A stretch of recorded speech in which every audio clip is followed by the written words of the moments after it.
Welcome to day 2 of BlackHat 2015. I think all the rest of these announcements are useless at this point, but please turn off your cell phones. We had some issue before. You are currently in South Seas IJ. Dance like nobody's watching. Encrypt like everyone is. Peek inside the BlackHat network by Neil Weiler and Bart Stump. Are you good? Oh, we are good. You're good? No, I'm good up there. We're just good on the mic.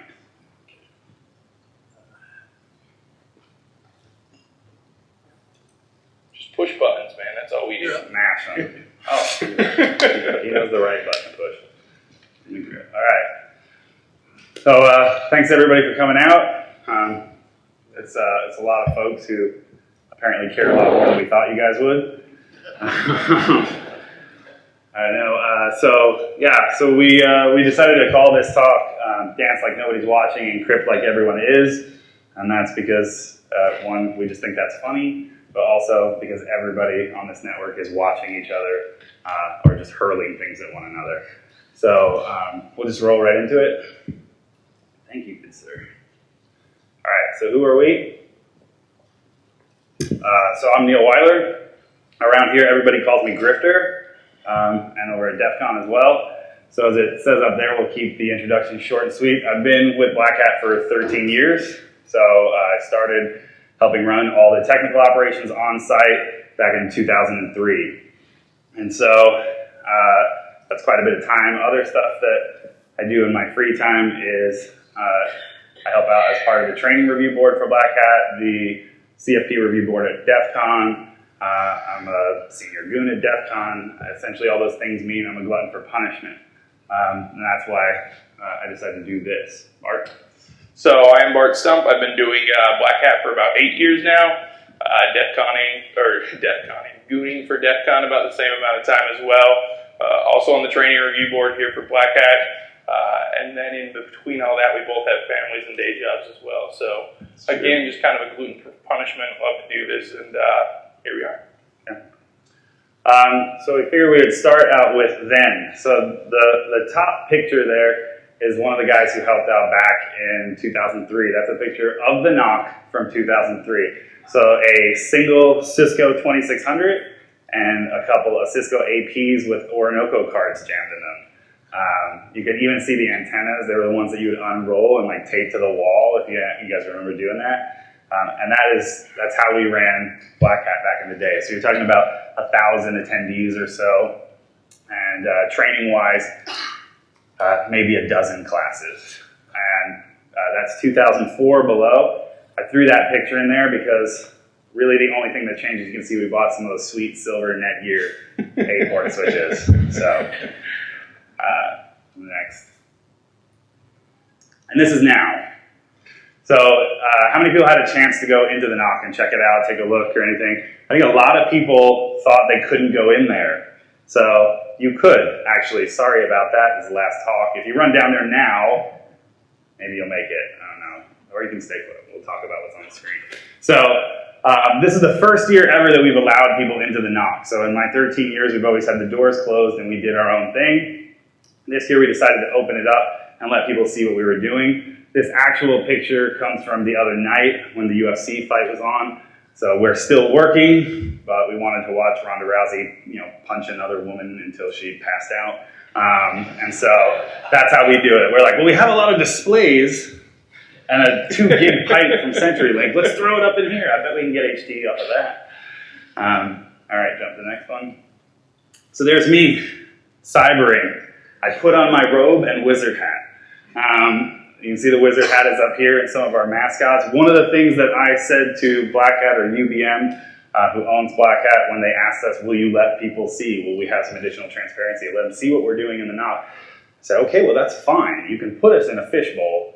We're not going to do anything different than what we normally do behind closed doors. So that means a lot of blinking LED lights and loud music. We forgot. What's that?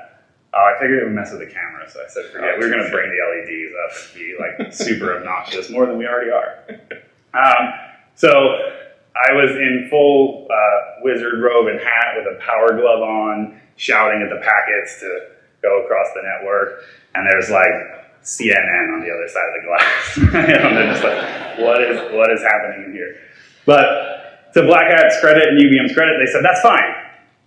We don't want you to change anything. Do it how you normally do it. We're just going to let people in. I said, okay. So that means we'll be sleeping on the floor. We'll be doing it. And they were just like, because we work really long hours. They built us a little room off to the side, and they put a bunch of couches in it so we could sleep in there instead. So that was the one thing they weren't okay with. Yeah, they're like drooling on the floor and snoring. So the NOC team. So the network team for BlackHat is made up of 21 industry professionals. So we actually have folks who are from all different companies, and they all come in and they volunteer their time.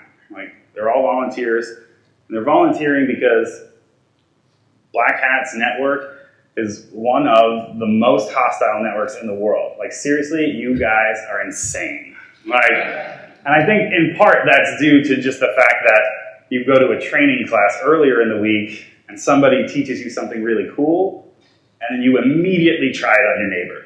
Like, you're just like, that was amazing. It's Christmas afternoon. You got to play with all those new toys. Play with the new toys. What you're doing. So. And so we see that happen. Like, all of a sudden, a bunch of attacks will start launching from a classroom, and and we're like, we walk in, we eventually figure out, okay, that's the classroom it's in, and we walk in, and we're like, knock it off. But for the most part, we'll just leave you guys alone. We don't go in there and start killing things or doing whatever unless we think it's going to affect the stability of the network. If that happens, it looks bad on us. What we want is to make sure that you guys have the freedom to do whatever you want to do on the network within reason. We also can't say whether the traffic that is malicious is actually malicious. I don't want to be the guy who decides because I see something happening, I'm going to shut it down, and I end up perpetuating the demo curse on somebody who's up on stage presenting at that moment. Because I'm like, whoa, that looks scary, kill it. And some guy over in the keynote room is like, I'm really sorry, everybody, it worked before.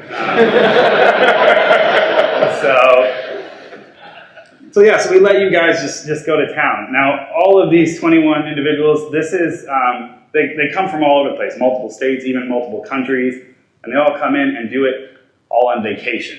This is their PTO. They take their PTO and they come here and they help out, set up the BlackHat network and keep it up. And that's the challenge for us, is keeping it up. And you guys understand that that's not always possible. We do the best that we possibly can. What's that? They have medicine for that. Keeping it up. No. Sorry, not again. Sorry, I apologize. It's not DEF CON yet. There you go. We're close. Yeah. So that's how much these people want to be involved in helping out in this network, because they're taking their personal time and their time away from their family, and they come here and they sit in a dark room and listen to too much EDM and hang out with Lyle, our mascot gorilla, and Helga, our mascot inflatable sheep. They're actually the mascots for 801 Labs, which is our hackerspace in Salt Lake City, and they come with us everywhere. So again, all on vacation. It's pretty cool of them. So our extended team, this year we decided to partner up with some people. In the past, this network was put together with, I would say duct tape, but it's actually gaffer's tape, like spit and anger. How can we get this thing? We got to work, you stupid thing. Legitimately, we used we were talking to Travis earlier, and he said, remember when I used to run the whole network through a EEE PC? And, we all laughed. We're like, yeah, those were the days. Well, we used to do it for years through Socris boxes. And so we had the Socris boxes, we run BSD on them, and every classroom got a Socris box, and we wrote custom scripts for them to call home, so we knew if they were up or not, and all this different stuff. But that doesn't scale.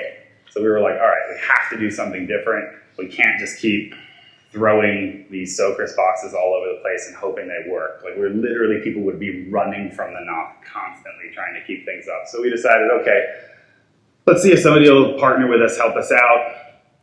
Bard's day job, he's an SE for Optiv, and they have a really good relationship with Fortinet. So he's like, let me call you guys at Optiv, see what they're, if they're interested in coming to BlackHat and bringing some of their gear there. I bet they would be. And he's like, hey, do you guys want to come bring your gear and put it on the BlackHat network? And they're like, yes, immediately. They're like, yeah, let's do it. And to their credit, they didn't just say here's a bunch of gear, please put our logo everywhere.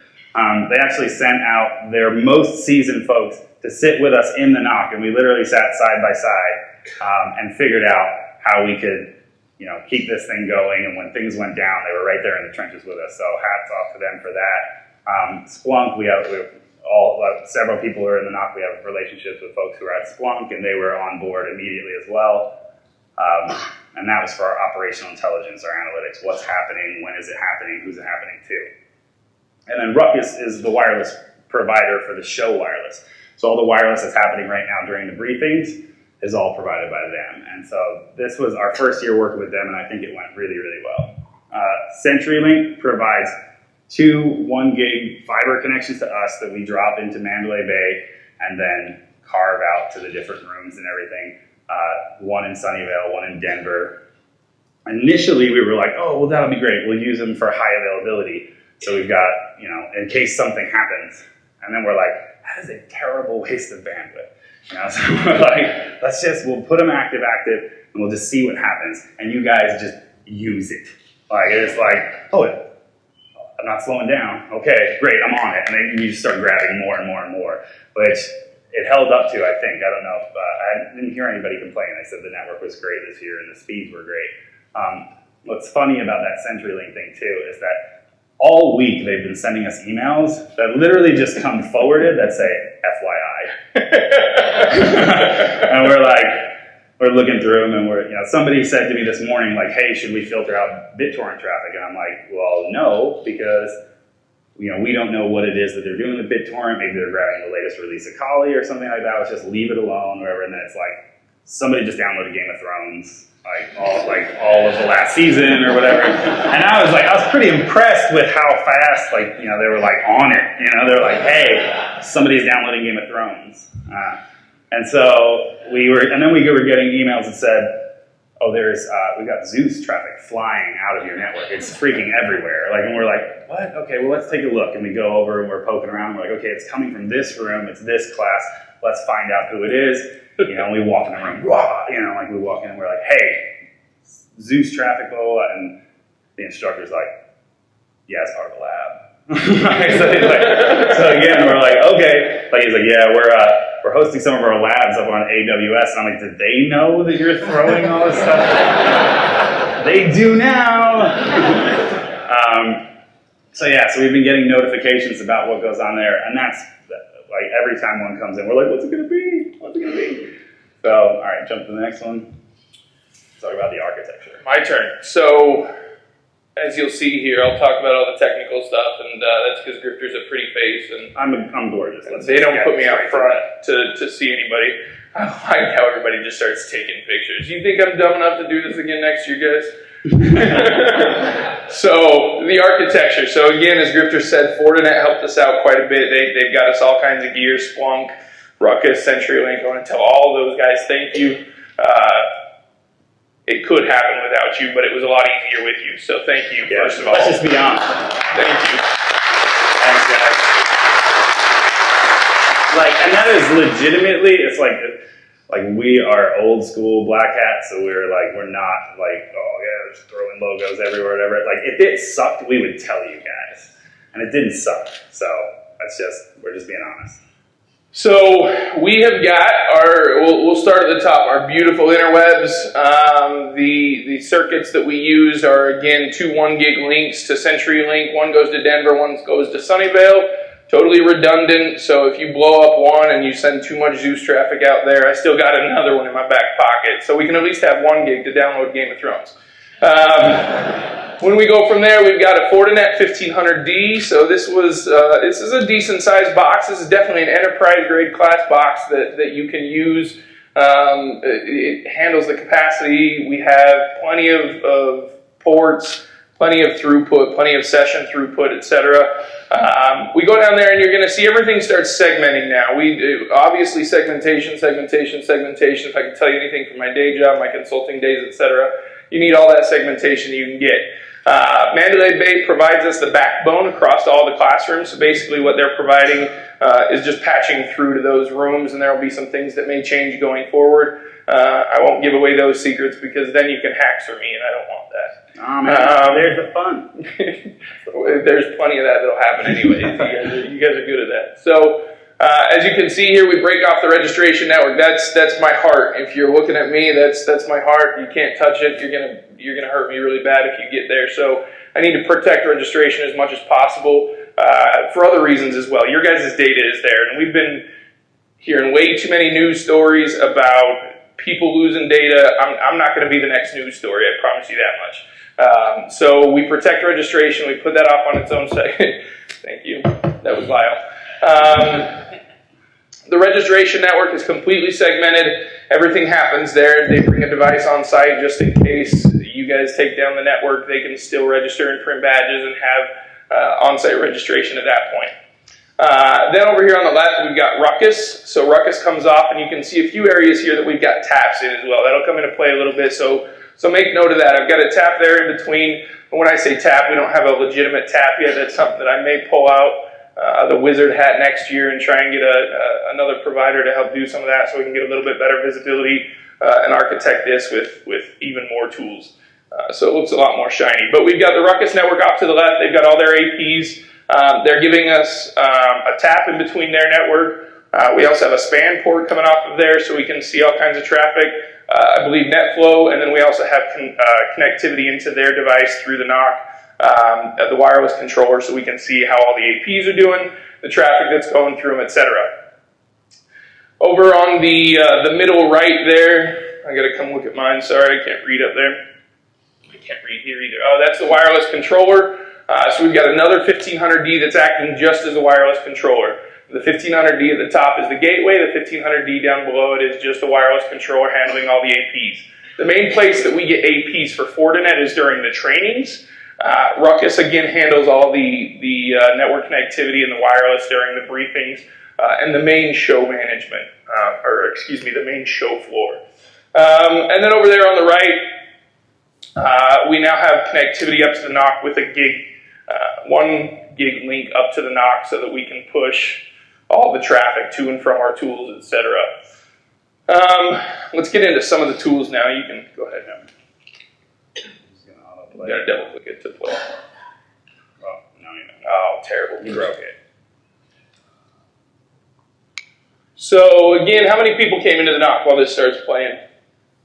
That's it? So, yeah, you guys should have got in there. Like I said, we should have had a sign outside that said, hey, you guys, you can come in, it's fine. But this is OIP. So this was, it's open source software. No, it's my turn. Oh, okay. You'll get to yours, don't worry about it.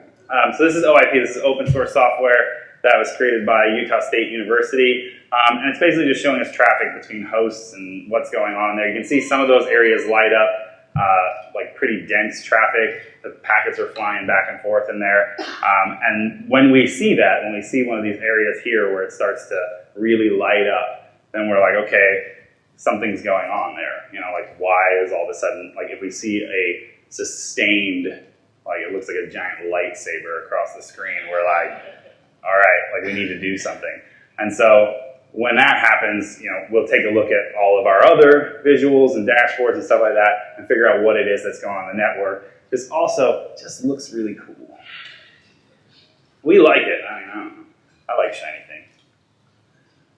This here, and sorry we didn't get a screenshot before we ripped out all of the training networks, but this is Weather Map, again, open source. And what we did was we set up a link for each one of the training rooms.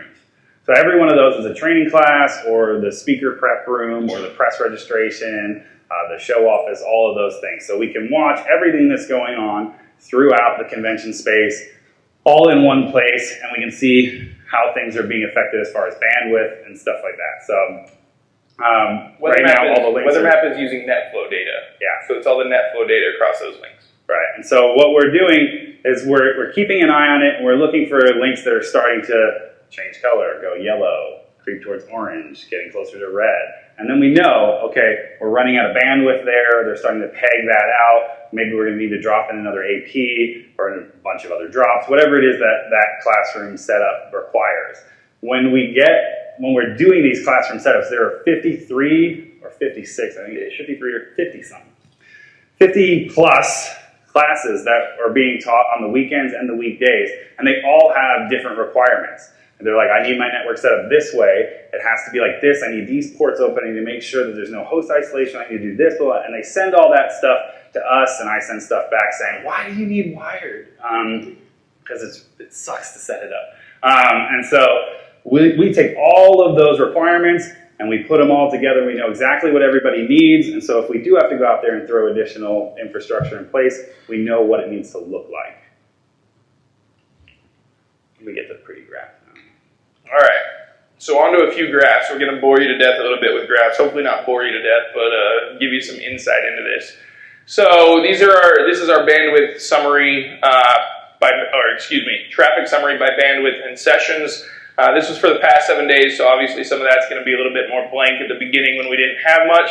And it looks like you guys pegged out on 8.3 at 250 gigs of data. So that was Monday. That was new training courses. So when you see that peg out, that doesn't really surprise me too much. If it was a new day of trainings, we had people downloading Tally, downloading all the tools, downloading VM images, etc. So that's not a big surprise to me. Game of Thrones, like I watch it throughout Game of Thrones, apparently. That's not too anomalous, I would say. So there's just a quick view of all that. I'm going to fly through some of these really quick. It's some really good information just for you guys. We wanted you to, again, give you the visibility.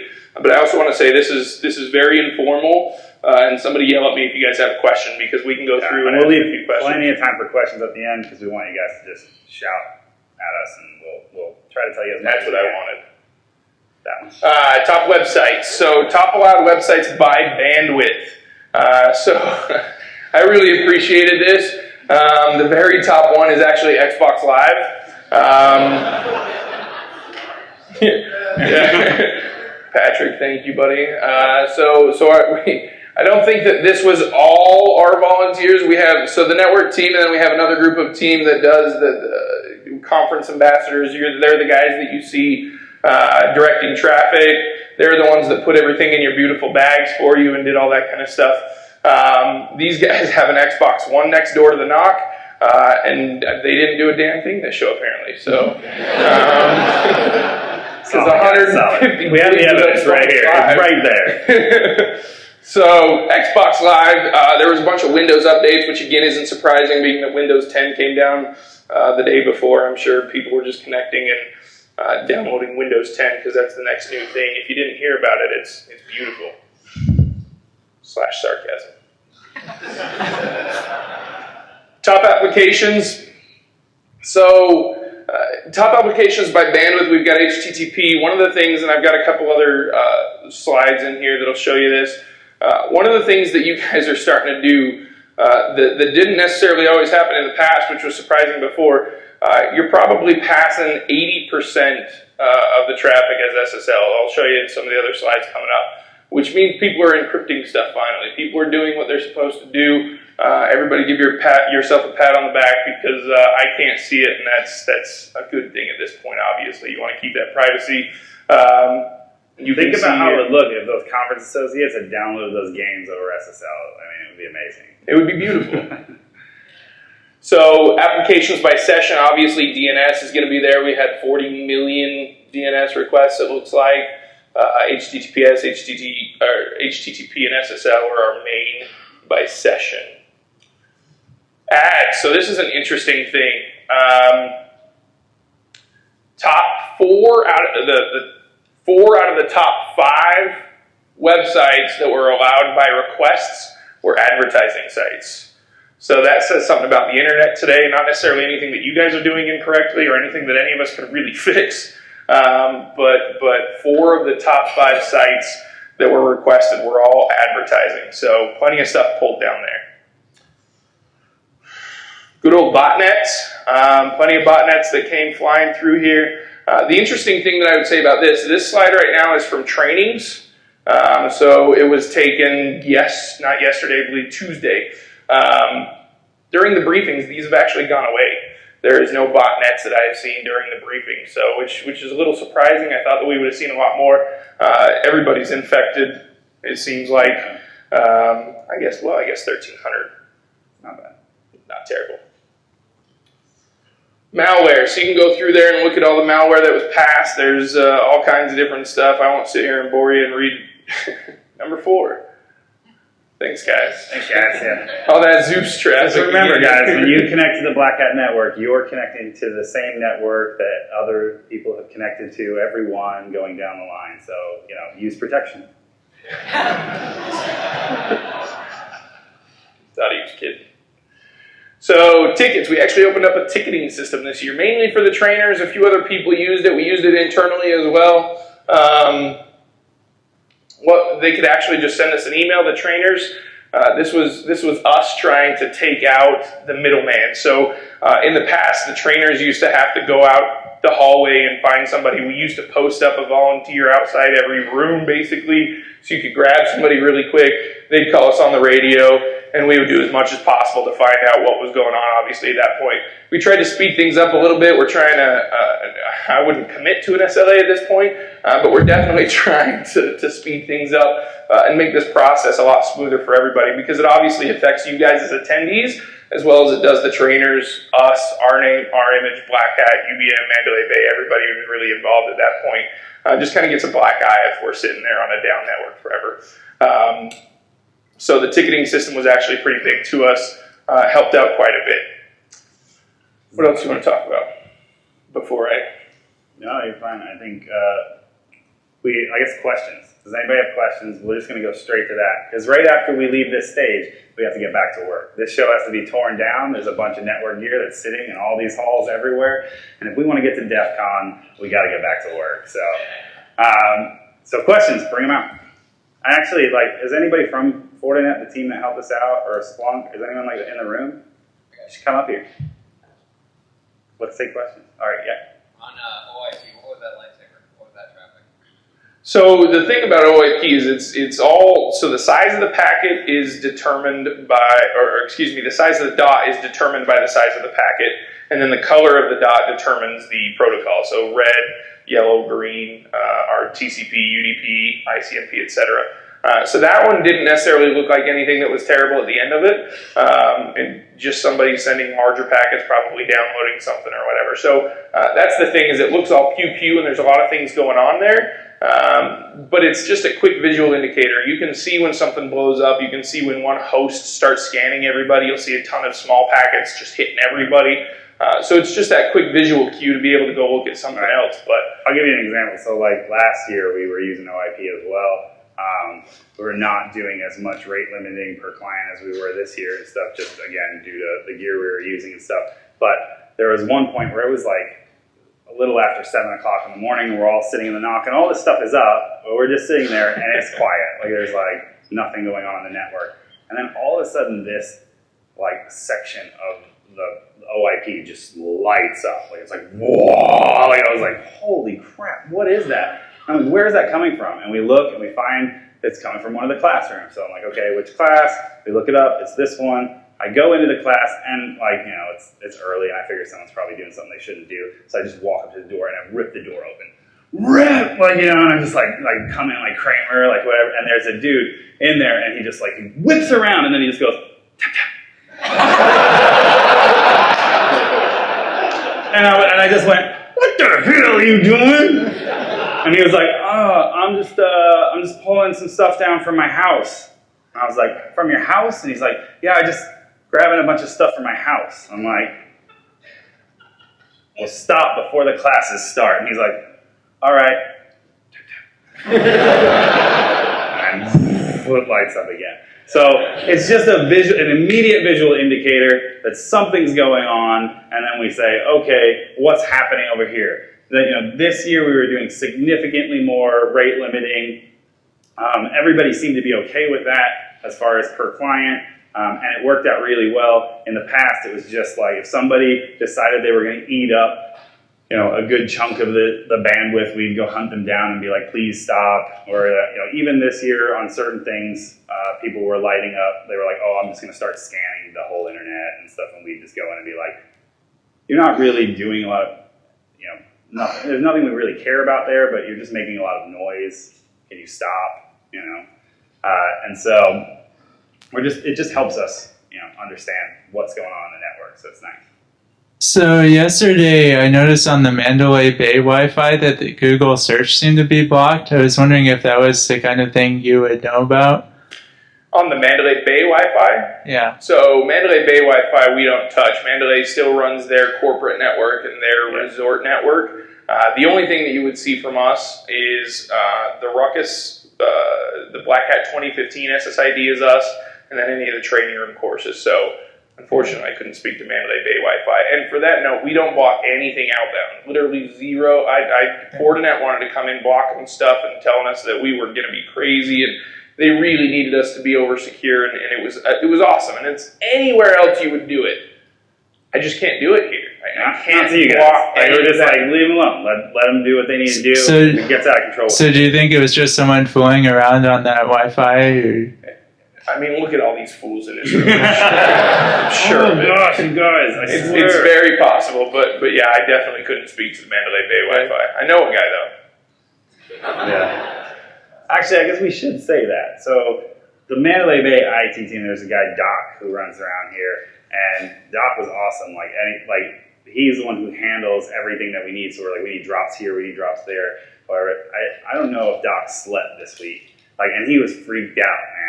He was like, well, okay, but I know what's going to happen, and this is going on, and this is going on, and you guys are hackers, and so and we're just like, be cool, Doc, just be cool, and so we had to talk him off a ledge a couple of times because he was freaking out about, basically what you guys do. So, as we put in the description, I'm trying to talk to people about what we're doing with the network, and I'm like, security professionals is just corporate speak for hackers. I mean, a lot of the people who are in this room are doing this because they love it. I think the industry is still young enough that a lot of us are doing this because we love it. And so, it's like there's a lot of hacker spirit in here. And so it's, like I said, when you learn something new and there's some trainer standing up in front of a room and he goes, oh, have you ever done this? And you're like, I have never done that, but I'm about to. It's crazy. Yeah, you guys, do not love that paper. Who else? I know there's questions in here. How do you choose your volunteers? So you said, how do we choose our volunteers? So a lot of the folks who are here, a lot of the conference associates all come from one particular university out of Phoenix. It's UAT, University of Advanced Technology. Am I saying that right? Yes, or thumbs up, guys. And we've been working with those guys for years. One of the trainers at BlackHat is a professor there, and so we had a relationship there where we're just like, we need a lot of people who, will understand what we're doing and what we're trying to accomplish. They're all getting their degrees in network security, and so they come and help out, and they get to learn and audit classes and attend the briefings and do those things. And then when they're taking off, they all get a copy of every one of the talks, and BlackHat provides that to them. So with that one, they have to write an essay. Am I correct, Patrick? When you did it? I know it's years, but Did you ever have to? Did you write? Yes. A quick brief, he says. I wrote a quick brief. So I trust yeah. that. So usually they have to be. I think it's like the top X% of their class. Their grade point average has to be a certain thing, and then they also have to write some kind of essay that says why they think it would be beneficial to come out here and do what we do. As far as the network folks, probably half of that team comes out of Utah from Salt Lake City, and that's where we're from. Yeah, so probably half of that team's out of Salt Lake, and that again is because that's where we're from. We're also on the board for 801 Labs, which is the hacker space in Salt Lake City, which is run by DC 801, which we also do, and all of these guys that are around the door over there. So we know them; they're known quantities. Other folks who join the team over time are some of those students who have now gone out and gotten professional jobs, and they're in careers, and they people that we trusted for the time that they were coming. As a conference associate, and now we bring them onto the network team. And others are just people who came up to us and said, hey, I would really, really like a shot at hanging out there with you guys, and where we find out who they are and vet them, and if people vouch for them, then we bring them on. So if we have spots, normally we'll just start putting out the word. Who knows somebody good? Like, who can handle the pressure? Because it is a lot of pressure. You guys are vicious when you can't get your network access. So You can't get your way. yeah, that too. So no real magic. It's just they're a bunch of friends. mostly word of mouth. Yeah, mostly word of mouth. That somebody's friend of a friend, or again, they just come up and introduce themselves and say, "I want to help you guys out next year. What do I have to do?" So we'll talk after. Yeah. Who else? So where and how did you implement host isolation? So host isolation. So that's a tricky thing because in the training classes, I can't implement host isolation. So hopefully, because you're sitting next to the guy, there's a little bit of human interaction. You're not going to do too much crazy stuff. But we have to leave that open, obviously, in the training rooms because the trainers bring servers that you need to connect to and get all your information that way. Pull down ISOs, whatever he's doing, VMs, etc. On the wireless network, we absolutely implement host isolation. Ruckus actually brought another group of guys. I don't know if anybody's ever heard of RGNets with them. And RGNets does some pretty cool stuff that they basically isolate everybody. They can do on the fly isolate users into VLANs. And so what we did was we chopped up those VLANs and we put just a couple of people in each VLAN. So at least reduce that attack surface. But mainly it's done on the wireless just to keep you guys from each other and you don't see anything too crazy. The training courses, there's no host isolation in the classroom, but you cannot go from classroom to classroom, that's all. It wasn't always that way, which is interesting. More? I think somebody said that over here. Yeah, so what do you guys find most useful when you're monitoring the network between tap or span ports, NetFlow, or just regular old SNMP? All of it. They all have their place, absolutely. Every tool deserves a different visualization, different perspective into the network. We have all of the above in the network. We're using all span. We're using all SNMP as well. When you bring 21 guys and girls, they're they're used to doing things certain ways in their environments and stuff, and they bring different talents to it or knowledge about different tools. They're like, hey, I can stand up this, or if you give me this, I can put up that. We can get this information out of these different tools. Everybody's got their favorite things, and that's great, and we love it. And we run a ton of stuff because one might be just slightly better than the other, or again, we run in shifts, and so 7 people on shift at a time, and if that person is more comfortable with whatever it is, and an issue does arise, we want them to be using whatever tools they're the most comfortable with. So. Oh boy. How long does it take to prep the network? you are asking, come up here and tell them, man. Yeah, wait, so sir, can you clarify, are you saying how long does it take for us to start planning the network, or from the time we start? We got here Thursday, so is that what you're saying? Like when we kick this off? Months. I see what he's digging for here. He's digging for some credit. Everybody, that's Kevin Howard. That guy helps. He helps a lot.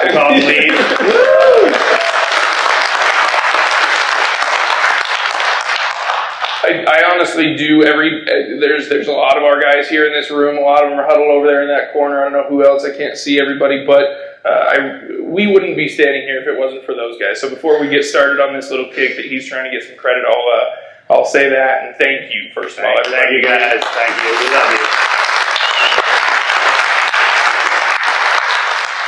So setting up the network beforehand, there's last year was a lot worse than it had been in future years, so to this year. Last year we had quite a bit of equipment with all the Socris boxes, and we started 2 months in advance, Lean. Your garage was full of Socris boxes and Pelican cases for about 2 months, so we need to thank his wife as well for allowing that to happen. This year we started about a month out. It was a little shorter than I wanted to. There were some things that we had to get equipment from Fortinet. They had to do their thing. They ship it to us in Utah. They ship it to me. My wife isn't very happy about that because then I fill up our garage. Then I drive it down to the hacker space, and a few of us get together and we start architecting this out. 20 Pelican cases, like these giant Pelican cases that show up at his house, and his wife, like I'll be sitting next to him, and he's like, yeah, grab Chris, which is like our buddy who also is here. Grab Chris and have him drag it to the garage, like it's like. So we started about a month out this year, getting everything architected, designed, and started to do all that. Got everything set up at the hackerspace. Get as much of it done as possible that we can, get everything pre-configured beforehand, and then we throw it in a few of those guys' trucks. They drive it down while I fly in first class. It's just the way things happen, I'm sorry. And then we get on site, and we get here Thursday, and we're up until about 2 o'clock in the morning getting things set up, getting the knock up and running so that we can start running Friday morning. But I would say that it honestly takes a good month or two before the show that we start architecting, designing, configuring, and really provisioning everything that we need for the show. So, right. And that's once we have the hardware. Before that, we're already planning what we're doing for the network for the US show before we go to the Asia show. So we were having conference calls talking about US and where we were going to, like who we were going to partner with, how, like who was coming, how many people we could get approvals for, how we would handle moving gear around, what were things we were missing last year. All of that stuff started before the Asia show, before we ever went out to Singapore. And so, and then as soon as Singapore ends, then we just start running hard on US. And it's, we have a call at least once a week with just the BlackHat and UVM staff, and then we have multiple calls with, with Fortinet, with Ruckus, with the guys at Splunk. Everybody would have different conference calls with us. So we had like 4 conference calls a week for like 4 months. Yeah. And that's when the rest of our life is already conference calls because we're both SEs, and that's just what you do. So, Kevin, anything else, sir? Yeah. How many people did it take to set up in 24 hours all classes? How many people did it take to set up? How many? Total, well, again, 21 network guys, so they went out and deployed all 23, because we need some credit here. We actually did something right. Prove it. So 21 network guys, and then 2 guys with clipboards, and then I think it's 50 of the conference associates, and they all help out, like, laying down cables and wiring up the classes and stuff like that. So it's 70 plus people. And, to Bart's point, we get in Thursday, normally midday to the afternoon, and then we start staging everything out. And, he said, we're normally up to about 2 in the morning. We go to sleep, and we wake up at 7, or we're down here at 7 for an 8 o'clock start time, and then we just run until it's done, which was 3 a.m. So 7 hours before the training started. We don't sleep a lot here. Say that again. Yes, and I'll just leave it at that. I thought I saw a hand over there. Anybody? Yeah, here. Go ahead. So, BlackHat is it community-driven or content-driven? Did you say, is it community-driven or content-driven? Is that the question? Corporate-driven. Oh, man, you're putting me in a corner, man. Yeah. So, What was the is it question? community-driven or is it What? corporate-driven? BlackHat. The network? Oh, BlackHat? Well, I think it's a bit of both, right? I mean, we all like to get paid, and we all work for companies. So if we hate corporations, rage against the machine, then we're a bunch of frauds because we all get a paycheck. That's true. But honestly, everybody who's here, who's setting this stuff up, all these guys, like I said, all these the college students are all here. They're taking their time to come out and do it. They're volunteers. Like these guys are coming out, they're professionals, and they're taking their PTO to come out and set up a network, for the love. So community-wise, there's a huge community around BlackHat and within BlackHat, and and that doesn't just go for us. I mean, the review board guys are extremely community-driven individuals. So content-wise, it's also for the love. We wouldn't do it otherwise. A little bit of both. Yeah, the reason is, I'll be honest, maybe putting a thought again, is relatively BlackHat is Can you go into the mic, because I'm having a hard time hearing you. because the briefings at the BlackHat cost more. So if it's a community driven, why does it cost more? I still, you just step up the mic. I'm So sorry. if the event is community driven, Right. so it still costs a whole lot to organize. Yeah. Because relatively, Not I mean, my this. wheelhouse. Like you're We're here asking about the network. why does BlackHat cost a lot? Because it's a business. I don't have a better answer than that. I mean, other than like legitimately, it's a business at the end of the day. Like I said, we all like to get paid. It started as a business. It's always been a business. But there is a significant community element in here that helps keep it going and helps keep the content going well. And all of you guys are a part of that. It's, but again, to my earlier point, like that's outside our circle of influence. So. Oh, no problem. Yeah. Thanks. Zeus. Yeah, no. This year was a really weird year. Like I said, this volume of attacks against each other was really high. People trying to sneak into the NOC, people dropping USB keys around the space and stuff, and it was high activity. People taking shots at our registration network again. Like we had everything you could possibly imagine was going on this week during the show, and that's why we do it. Honestly, it's it's super fun. It's just it's an interesting environment to be in, where literally every way someone can attack you happens all in the span of a couple of days. And they come hard. I think the biggest thing is people want to be like, I hacked BlackHat. We had a bunch of people who wanted, even press and stuff, they want to come into the NOC and they all want to come in a big group and get a tour and stuff like that. And I'm like, well, this is a secure facility. I don't want you to be standing there looking at one of our screens and then you lean down and plug a USB into something with a rubber ducky and now you're writing your story that's, the day I hacked BlackHat. Again, we're not interested in having that happen to us. And so if anybody who was outside of our team came into the NOC for whatever reason, VIPs or whatever, we were right next to them. And more than one of us normally. So yeah, we're super protective about that. Again, we don't want the black guy. So Go ahead. What would happen if somebody managed to do something really bad? we wouldn't see you next year. We wouldn't see you next year, right? No. It really depends on what you define really bad as. Obviously, we'll take reaction. My biggest concern is keeping the network up and keeping you guys safe. So if something really bad happened that I couldn't keep the network up or I couldn't keep you guys safe, we'd be in some good trouble. But obviously, we know the What would happen to the person? If I found them, again, it would depend on the severity of what they were doing. In a lot of cases, people are you planning something? Let's say, hypothetically, I was dropping USBs around the space.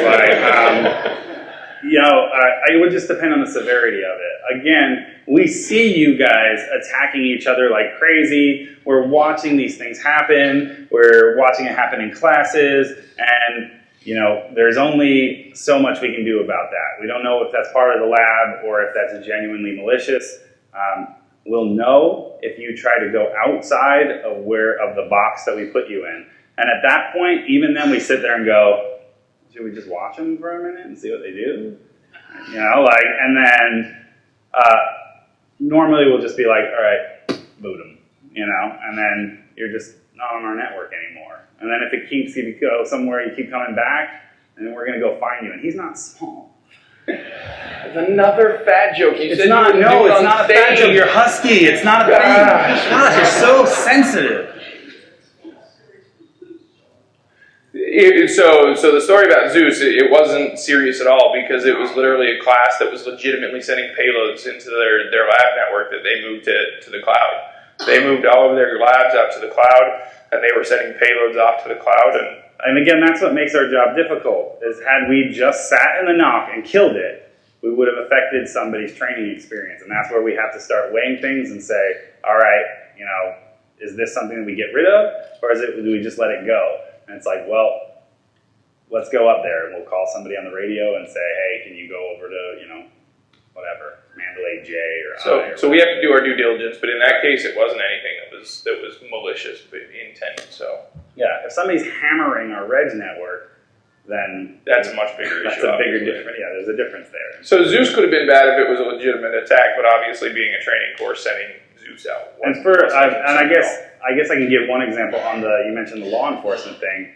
If there have been instances in the past at BlackHat where people have done things not just on this network but on the hotel's network and stuff like that. These like a casino is not someone to mess with in any way, shape, or form, including their network guys. They're really good. So when you're talking, if you're in your hotel room, you're like, I'm going to do a thing. You're probably going to leave that room soon, and we're never going to see some guys in not on your own decision. A leisure suit's going to come pick you up and drag you out to the desert. Never to be heard from again. So yeah, I mean, they have good teams, taking care of their stuff too. And so it's as far as what's going to happen to people or is law enforcement involved, there have been people who have done things on the hotel networks where they've been hauled off. So know what we're doing.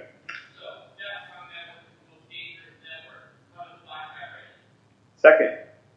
That's not even true. Actually, I say that as a little bit in jest.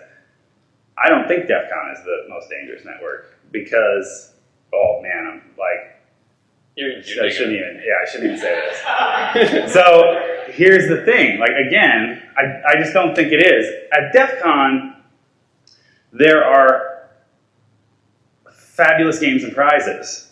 So we have 60 different contests where you can go and take the skills that you have and fire them at something, and maybe you get into DEF CON for life. That's cool. Or you get something shiny, or you get prizes worth up to dollars. And so there's a reward for going in and doing those things. And in here you have each other. That's it. We don't have a bunch of contests here at BlackHat for you to focus those new tricks and tips on. And you guys are professionals. And so this is what you do all day. You're very good at it. And you're getting better at it every day. And so you're really aggressive. Switch to decaf. Go ahead, man.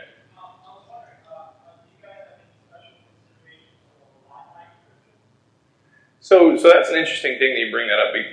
So for anybody else that didn't hear, do we have any special considerations for Wi-Fi encryption, etc.? So we had this conversation with both Ruckus and Fortinet because providing the wireless, how many people were here last year? Enough? Folks who are here, yeah. So folks that were here last year, you may have seen we had a captive portal for a little bit that you could use on the Aruba wireless. So Aruba ran it last year. And they had a captive portal that you could stand up, get a certificate pushed, use 802.1x, and you had unlimited bandwidth, etc. It's more secure that way, but we had amazing amounts of people freak out at us because obviously pushing a certificate to somebody's machine at a BlackHat show or DEF CON, it's just not okay. And you guys don't come to us with your complaints. We find out about it on Twitter. So it's you're very public-facing people. The internet is mad again. So we certainly had conversations about how to do that, whether or not we wanted to use full 802.1x, full encryption, certificates, and all that kind of stuff. But we didn't want to piss you guys off. I really want you guys to know we think about you through all of this. And all the planning. When I'm sitting up at 3 in the morning working on this, I'm thinking about you guys. So we actually especially that guy kept it down a little bit for the user experience. We only use a pre-shared key. It's really not the most secure, but you guys don't like the most secure, apparently. People complain about that kind of stuff. So it's interesting. So that was one that we had to come up with, and we worked around that. That may be something that we look at in the future. Yeah. Would you guys prefer that? Yes? No? You're not helping us, guys. By show of public Wi-Fi, so expect it to be public Wi-Fi, do your own encryption, etc. at that point, right? You're at Starbucks. So I have privacy on my toilet, I don't know about you. So you're touche. Yeah. So it all it all depends on you guys, like I said. So we've had those conversations and we've talked about what to do and what kind of encryption we can do there. But that takes other tools and other steps, and it changes the user experience. And we listen to you guys. So I mean, if I lit that up and everybody had a captive portal and got a certificate pushed to them, then I probably would have heard about it on Twitter, and we would have changed it, and we would have had a big PR release and all kinds of stuff. Yeah. So it's certainly taken into consideration, but nothing amazing. We tried to do it, and you guys freaked out. So probably time for one more. So let's make it the best. Oh, that guy has hand up. Oh, dang it! Then this guy. Go ahead.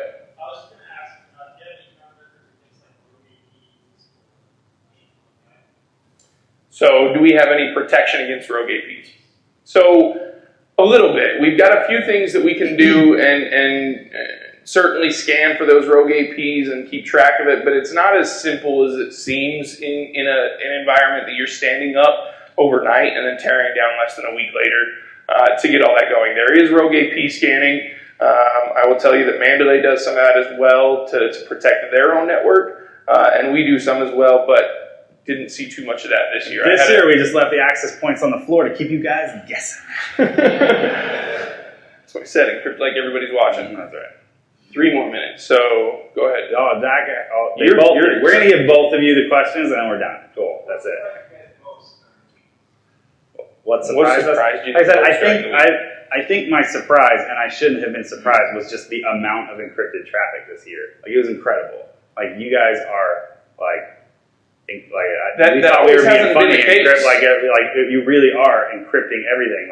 We were talking to some folks that came in. You know, we've been telling people outside of the glass about what we're doing as they come in, and I was like, I'm really surprised. But look at this bar. We had this bar graph up, and I'm like, all of that is encrypted traffic. And then you see, Facebook and Twitter and Skype and all this other stuff. And I was like, I think that's just the press. Like right there. And the rest is our attendees. So, sorry, press. Last one. That's it.